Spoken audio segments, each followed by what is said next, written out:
بسم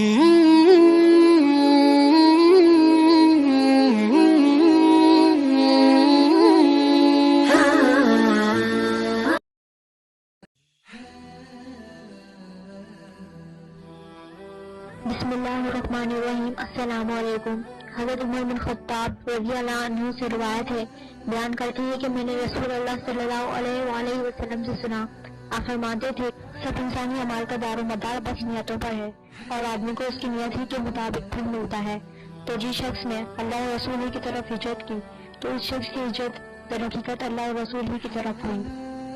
اور جو کسی دنیاوی غرض کے لیے یا کسی عورت سے نکاح کرنے کی خاطر مہاجر بنا تو اس کی ہجرت اللہ اور رسول کے لیے نہ ہوگی، بلکہ جس دوسری غرض اور نیت سے اس نے ہجرت اختیار کی ہے ان اللہ بس اسی کی طرف اس کی ہجرت مانی جائے گی۔ حدیث کا اصل مقصد اس حقیقت کو واضح کرنا ہے کہ تمام اعمال کے صلاح و فساد اور مقبولیت و مردودیت کا مدار نیت پر ہے، یعنی عمل صالحہ وہی ہوگا اور اسی کے اللہ کے ہاں قدر و قیمت ہوگی جو صالحہ نیت سے کیا گیا ہو، اور جو عمل صالحہ کسی برے غرض اور فاسد نیت سے کیا گیا ہو وہ صالح مقبول نہ ہوگا، بلکہ نیت کے مطابق فاسد اور مردود ہوگا، اگرچہ ظاہری نظر میں صالح ہی معلوم ہو۔ حاصل یہ ہے کہ اللہ تعالیٰ عمل کے ساتھ نیت کا اور ظاہر کے ساتھ باطن کا بھی دیکھنے والا ہے، اس کے یہاں ہر عمل کی قدر و قیمت عمل کرنے والے کی نیت کے حساب سے لگائی جائے گی۔ کسی کو اس سے یہ غلط فہمی نہ ہو کہ جب دار و مدار نیت ہی پر ہو تو اگر برے کام بھی کسی اچھی نیت سے کیے جائیں تو وہ اعمال صالحہ ہو جائیں گے اور ان پر بھی ثواب ملے گا۔ مثلاً اگر کوئی شخص اس نیت سے چوری اور ڈاکہ زنی کرے کہ جو مال اس سے حاصل ہوگا اس سے وہ غریبوں اور مسکینوں کی مدد کرے تو وہ بھی ثواب کا مستحق ہو سکے گا۔ اصل بات یہ ہے کہ جو کام فی نفسہ برے ہیں اور جن سے اللہ اور اس کے رسول نے منع فرمایا ہے ان میں حسن نیت کا سوال ہی پیدا نہیں ہوتا، کیونکہ یہ اللہ کے دین کے ساتھ ایک قسم کا کھیل ہوگا، بلکہ حدیث کا منشا اعمال صالحہ کے متعلق یہ جتلانا ہے کہ وہ بھی اگر کسی بری نیت سے کیے جائیں گے تو پھر اعمال صالحہ نہیں رہیں گے، بلکہ بری نیت کی وجہ سے ان کا انجام برا ہی ہوگا۔ مثلاً جو شخص نماز نہایت خشوع و خضوع کے ساتھ پڑھتا ہے جس کو ہم اعلیٰ درجہ کا عمل صالحہ سمجھتے ہیں، تو اس حدیث کی روح سے اس کی یہ خشوع و خضوع والی نماز اللہ کے یہاں کوئی قدر و قیمت نہیں رکھتی۔ مثلاً ایک شخص دارالکفر سے دارالایمان کی طرف ہجرت کرتا ہے اور اس کے لیے ہجرت کی ساری مشقتیں اور مصیبتیں سہتا ہے، لیکن اس کی غرض اس ہجرت سے اللہ تعالیٰ کی رضا جوئی نہیں بلکہ کوئی اور دنیاوی غرض پوشیدہ ہے۔ مثلاً دارالہجرت میں رہنے والی کسی عورت سے نکاح کی خواہش اس ہجرت کے لیے محرک ہوئی ہے تو یہ ہجرت اسلام نہ ہوگی اور اللہ کے ہاں اس کا کوئی اجر نہ ہوگا بلکہ الٹا گناہ ہوگا۔ ایک حدیث میں وارد ہوا ہے کہ قیامت کے دن سب سے پہلے 3 شخصوں کے متعلق جہنم کا فیصلہ سنایا جائے گا۔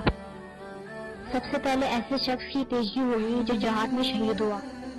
وہ جب حاضر عدالت ہوگا تو اللہ تعالیٰ پہلے اس کو اپنی نعمتیں جتائے گا اور یاد دلائے گا، وہ اس کو یاد آ جائیں گی، پھر اس سے فرمایا جائے گا بتلا تو نے ان نعمتوں کا کیا حق ادا کیا اور کیا عمل کیے۔ وہ عرض کرے گا خداوند میں نے تیری راہ میں جہاد کیا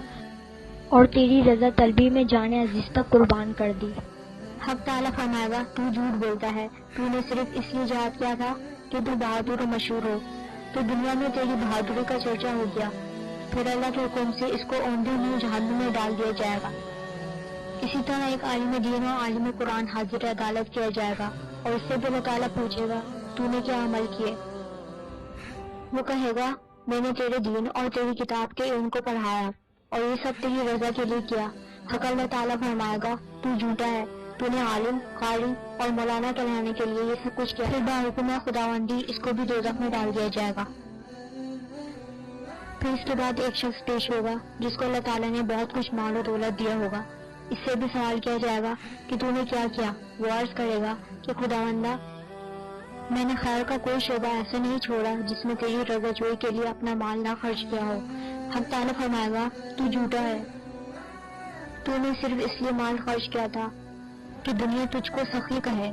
تو دنیا میں تیری سخاوت کا خوب چرچا ہو لیا، پھر اس کو بھی اوندھے منہ جہنم میں ڈال دیا جائے گا۔ البتہ اللہ کے ہاں وہی عمل کام آئے گا جو صالح نیت سے یعنی محض رضا الہی کے لیے کیا گیا ہو۔ دین کی خاص اصطلاح میں اسی کا نام اخلاص ہے۔ قرآن پاک کی 2 آیتوں میں صدقات و خیرات کرنے والے 2 قسم کے آدمیوں کا ذکر کیا گیا ہے۔ ایک وہ لوگ جو مثلاً دنیا کے دکھاوے کے لیے اپنا مال مصارف خیر میں صرف کرتے ہیں، اور دوسرے وہ جو محض اللہ کی رضا جوئی کی نیت سے غریبوں، مسکینوں اور حاجت مندوں کی مدد کرتے ہیں۔ ان دونوں گروہوں کے ظاہری عمل میں قطعی یکرنگی ہے، اور ظاہر ہے کہ آنکھ ان کے درمیان کسی فرق کا حکم نہیں کر سکتی، لیکن قرآن پاک بتلاتا ہے کہ چونکہ ان کی نیتیں مختلف ہیں، اس لیے ان دونوں کے عمل کے نتیجے بھی مختلف ہیں۔ ایک کا عمل سراسر برکت ہے اور دوسرے کا بالکل عقارت۔ اللہ قرآن پاک میں فرماتا ہے، اس شخص کی طرح جو اپنا مال لوگوں کے دکھاوے کے لیے خرچ کرتا ہے اور اللہ اور یوم آخر پر ایمان نہیں رکھتا، تو اس کی مثال بالکل ایسی ہے جیسے پتھر کی ایک چٹان ہو جس پر کچھ مٹی آ گئی ہو، پھر اس پر زوروں کی بارش گرے جو اس کو بالکل صاف کر دے، تو ایسے ریاکار لوگ اپنی کمائی کا کچھ بھی پھل نہ لے سکیں گے، اور ان منکر لوگوں کو اپنی ہدایت اور اس کے میٹھے پھل سے بھی محروم رکھے گا۔ اور ان لوگوں کی مثال جو محض اللہ کی رضا جوئی کے لیے اور اپنے نفسوں کو اعصار و انفاق اور رائے خدا میں قربانی کا حگر منانے کے لیے اپنے مال اللہ کی راہ میں خرچ کرتے ہیں، اس پھولنے پھولنے والے باغ کی سی ہے جو ٹیکری پر واقع ہو،